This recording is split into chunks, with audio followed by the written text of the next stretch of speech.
Thank you. Okay, sir.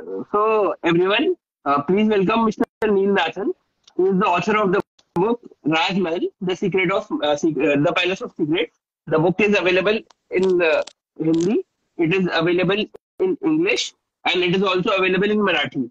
So, whatever language you prefer, you can read this book. It is an amazing book. It talks about the Taj Mahal. It is in a thriller format. It's a historical thriller.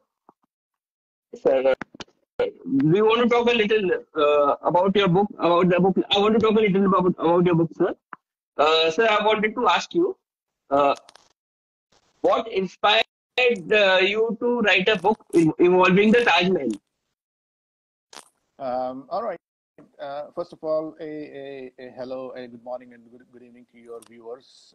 The short answer to your question, Harsh, is curiosity. Essentially, it's Right, curiosity, followed by research and a desire to share an interesting findings with the people. And then choosing fiction thriller kind of as a medium or as right, a means to convey these findings. The long answer to your question is that few years ago, I stumbled upon some interesting public domain references about the Taj Mahal, right, particularly the quote by the French merchant Tavernier. And that piqued my interest. So I started researching more and more references about the Taj Mahal. And after maybe 8 months of very serious, methodic, systematic research, I had an interesting collection of about, maybe 20 plus references. right, And then I started sharing these references with my friends and family.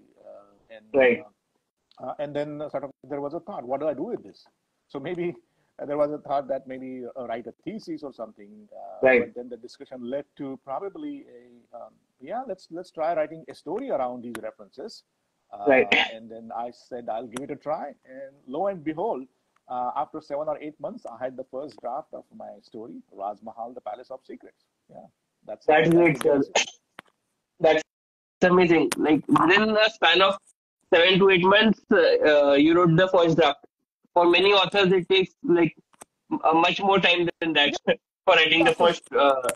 Right. Of course, I mean, it followed by long process of editing, Right, professional right. editing, and then The research drafting. was impeccable, sir. When I was reading it, it was astonishing that we were having an informal chat yesterday. You mentioned that uh, most of the information that you have mentioned, it is like accurate. Historically, it is accurate.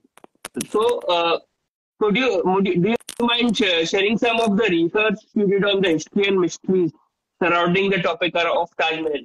Some of the interesting facts that you uncovered without spoiling the book too much, because we obviously don't want we want the author, we want the readers to read the book. We are getting some comments as well that they want to read the book.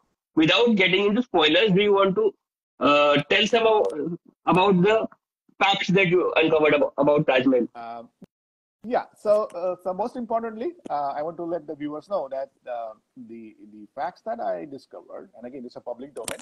Right, Um, they, um, they are very much tied to the suspense and the thrill of the story. right, So even though they are public domain, revealing all of them here, right. will spoil the story. So Just I will tell a you, little bit, yeah, I'll a tell you the teaser perhaps. topics. Yeah, topics around which these facts are or these references are. First and foremost, um, where is where is the name Mumtaz Mahal coming from? So you Right, will see, you will see some interesting discussion in my story. The protagonist right, talks about that. So there is the name Mumtaz Mahal or the name Taj Mahal. Then we go back to 1631 is when whom we call Mumtaz Mahal. She died right, 1631. But in 1627, a Dutch merchant, his name was Pelsart, he right, visited Agra and that area.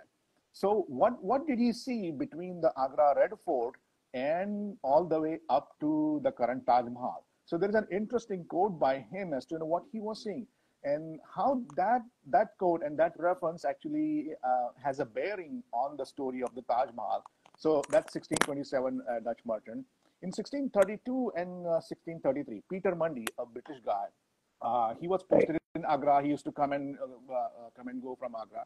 So he had made some interesting observations. So it's 1632, and it's very important to know the timeline. So 1631 is when Mumtaz died, and in 1632, Peter Mundy is saying the places to visit in Agra is the tombs of the Taj Mahal. So Right. within 1 year. So what does that really mean? So there you will see in a discussion on that in my story. Then there is a very famous quote from Tavernier, and the timeline and when exactly he made that quote is extremely critical for the story of the Taj Mahal. And Tavernier says, he was a French merchant. He says, I saw commencement and completion of this majestic building. So now one wonders, or one assumes that, okay, he was there right from the beginning and then saw the completion during his trip. But how many trips he actually made, when he made those trips, and when exactly he was in Agra is extremely critical. So you will see that. Then Latif and Maulavi Moinuddin in late 1800s and early 1900s, they have made some interesting observation. What happened to their observation? In fact, Moinuddin, Maulavi Moinuddin, he makes almost like a funny observation about ashes of Mumtaz Mahal and Shah Jahan. So you think about it, ashes. So why would there be ashes of Mumtaz Mahal? Then we talk about the two graves, the grave chamber, the upper chamber and the lower chamber. So there are some interesting quotes around what is really in the upper chamber and the lower chamber. The German scholar Begley, he wrote a book along with Ahmed Desai. It's called Taj, the illumined tone. What is it trying to say about the cenotaphs in the upper chamber, and what are they saying about the lower chamber? So you will see that. Right. The cross sections of the Taj Mahal by Ferguson, by Sir Bannister Fletcher, and Burgess. They all worked for the Archaeological Survey. So why there is a difference in those cross sections? So on and so forth. So let me stop there. Right. This is just a glimpse. Right. That's amazing, sir. I wanted to praise you, sir, the way you blended all this into fiction and that to a thriller. It was like really amazing. So I wanted to ask you, how did you ensure the balance between both the things, between the historical elements and the fictional elements? So first thing is I wanted to make sure that the historical facts, particularly around the document and references, they're accurate and they're 100% Right. accurate. Actually, it's a public domain and people can go and look at Right. those references. In fact, some people did that while they were reading novel. They Right. actually went online and actually searched for some of those references. So one thing is sure that all the references are accurate, and the Right. second is some of the events, historical events. Yes, I have taken from the public information, and when there is not information, I have used some imagination as to what Right. happens actually. Then. That is absolutely necessary to do. Yeah. Yeah, right. And then of course to give the thrill to people, you have to blend the facts and the fiction, so that there is always a thrill. Am I reading a Right. fact? Am I reading a fiction? So I leave it to the reader to enjoy that thrill. And it's a part of the storytelling that Right. keep the reader guessing as to, hey, is this true? Is this true? Is this true? Right. So that was the idea, to make it the storytelling interesting and experience, and a kind of a interesting reading experience for the reader. Right. So as per the research, sir, like you said, most of the things are available in public domains. Where would you recommend after reading your book? Would you recommend a reader to go and do their own research for it? Where did you do your I would research? say actually, various. So there are multiple. First of all, there is an excellent online organization called as Internet Archives. So Internet Right. Archives, Yes. it's a non-profit organization. They have worked with various governments all over the world, and they have translated and transformed many of the manuscript into digital format. So Right. I'll say Internet Archives is a fantastic site, extremely genuine. So you can almost find any document, so people can go there. I was lucky. Right. So Government of India, some of the sites are also available. You can search there. And I was extremely lucky because here in the US, I was able to go to the Congressional Library. The Okay. Library of Congress is almost an amazing I've heard, sir. library. Yeah. And you can find any document in the world there. So all the documents that I'm referring to, Tavernier's document, Peter Mundy's document, Pelsar's document, they are absolutely available with the Library of Congress. And in fact, Right. they were so helpful that they would actually recommend me, sir, have you looked at this? Sir, have Okay. you looked at this? And then I could look. For example, there are two volumes of Father Manrique's. He was a Portuguese monk who visited in 1640. So there are two volumes, and actually the reference that I was looking for was in the second volume, and the library didn't have it. So they actually searched for that volume. After 2 months, they send me a note, hey, your second volume is arriving, come and take a look at it. So then there are multiple actually options for people. And in fact, somebody who was reading the novel, he could actually go on the internet and look for it, because in the novel, I've given the actual names of the document. In fact, the PDF page numbers also. And those page numbers are absolutely real. I mean, sometimes it may vary depending upon the PDF, but they are absolutely accurate. And somebody did tell me, yes, he was actually looking at all those references. So please go. And then after reading the novel, people can start having a different perspective. They can go back. Right. In fact, one of the comments that I've gotten, hey, now we have to go back to Taj Mahal and watch it again or see it again. So Exactly my thought. Use some of the references and go back and look at the Taj Mahal. Right. Right. That's amazing, sir. If there is one thing you want the readers to take from the book, what would you what you hope the book achieves the readers that they take from the book? Um, I will say first, enjoy the novel. That's very important. It's a thriller novel. It's like it's told as a kind of almost like a screenplay, movie style. Enjoy it. Then secondly, I'll say, be open, be objective, looking at these references. Start having your perspectives. So it's very important to have an objective, reason, methodic, scientific view, and that's what I've tried to do. Don't mix the emotions or prejudices while analyzing the historical references. So that's what I'll say.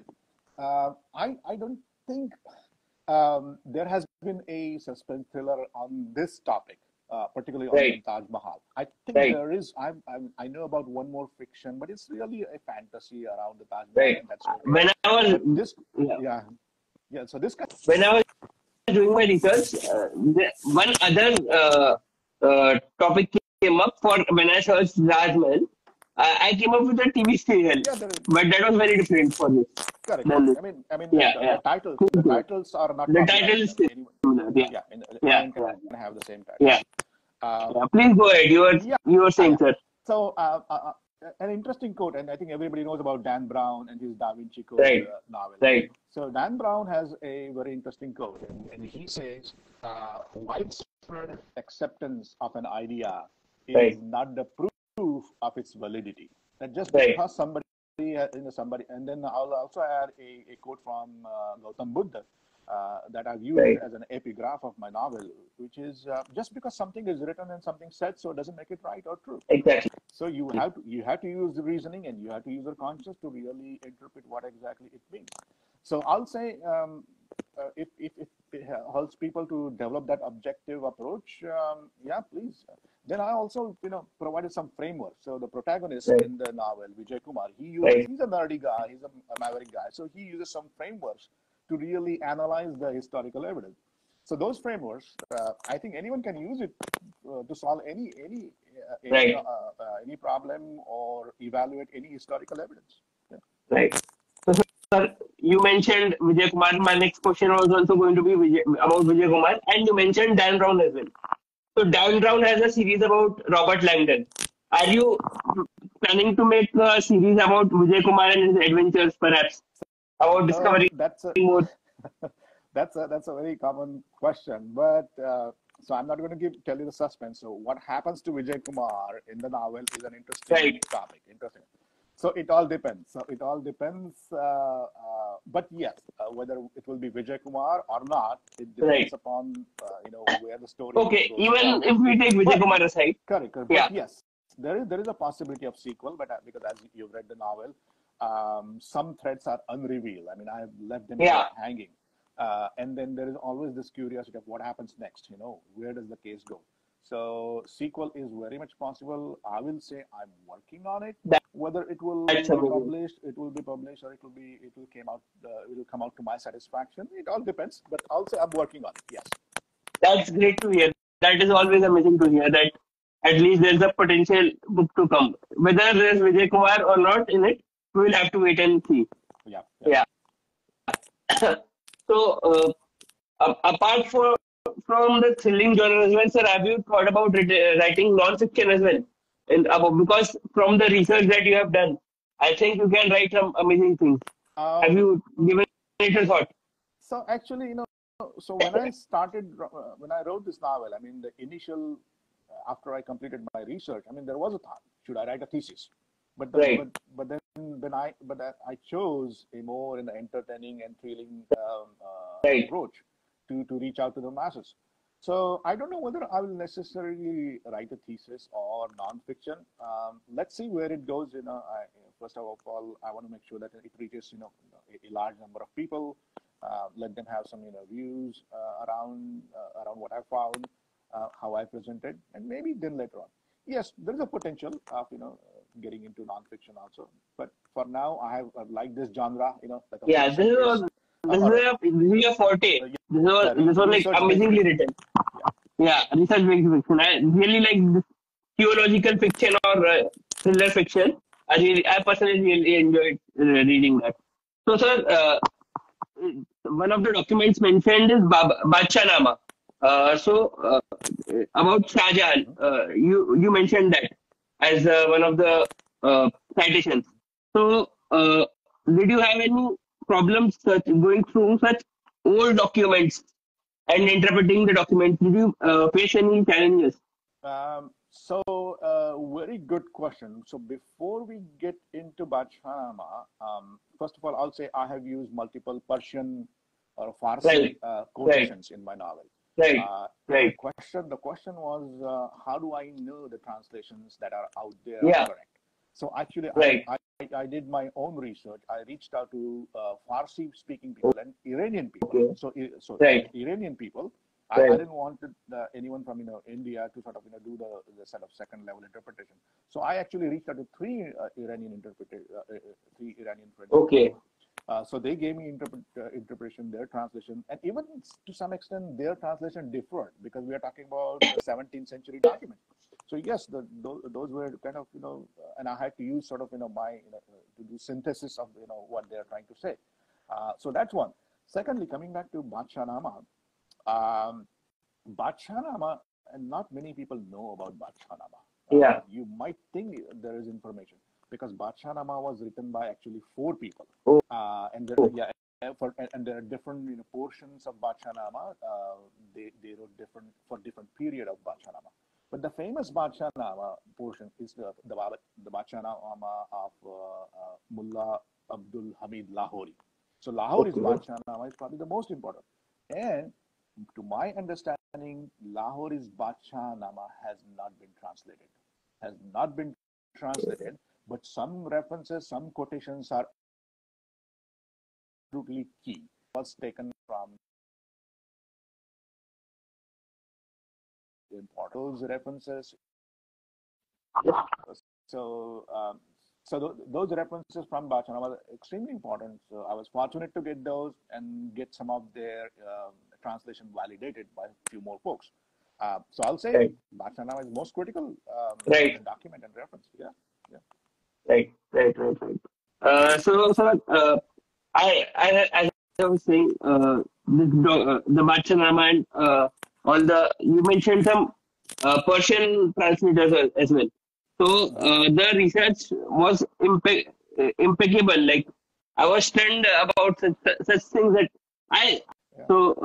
sir, I had an absolutely wonderful time chatting with you.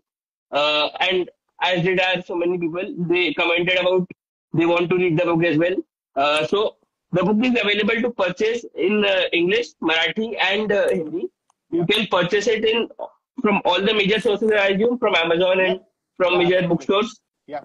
Yeah, So the English version, which is the original version, is yeah, available on Amazon. It's also yeah. available with Notion Right. Press, and the Hindi version, Marathi version is available on Amazon as well. The Hindi version is also available with Garud Good. Prakashan, Good Garud protection. Yes. Publications, Yeah. and the Marathi version was done by Mehta Prakashan in Pune. So you can go to Right. Gita Prakashan site also. Right. So the English version is Raaz Mahal, the Palace of Secrets. Right. Raaz Mahal, the Palace of Secret. This In is the Hindi cover. version, they The retain. English. Yeah, that's it. The English version. Yeah. Yeah. And the Hindi version, they retain the same name, Raaz Mahal, the Palace of Secrets. Yeah. Wonderfully translated by Neal Mr. Neal, yeah, I forgot to mention that. I forgot to give him credit. This was my first time reading a Hindi book, and it took a while to adjust. But the way he wrote it, it made it very easy for me. So I it think was very easy, very smoothly written for the Hindi readers as well. Yeah. right. And the Hindi and the Marathi translation was done by Gauri Deshpande. She's from Pune. Again, that has been done well too. I had good reports and good feedback on those. So Yeah. please enjoy.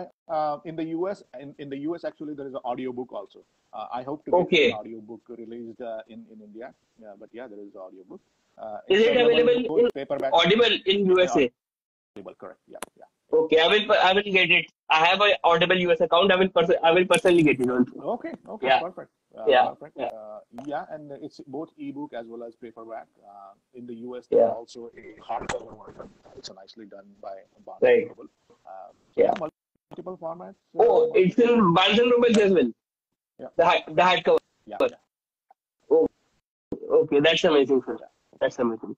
I had a wonderful time chatting with you, sir, and I look forward to reading more books, more such books, whether it has Vijay Kumar in it or not. Right. So no, Yeah. thank you very much for having me. It was wonderful chatting with you. Yeah. Okay, sir. Thank you.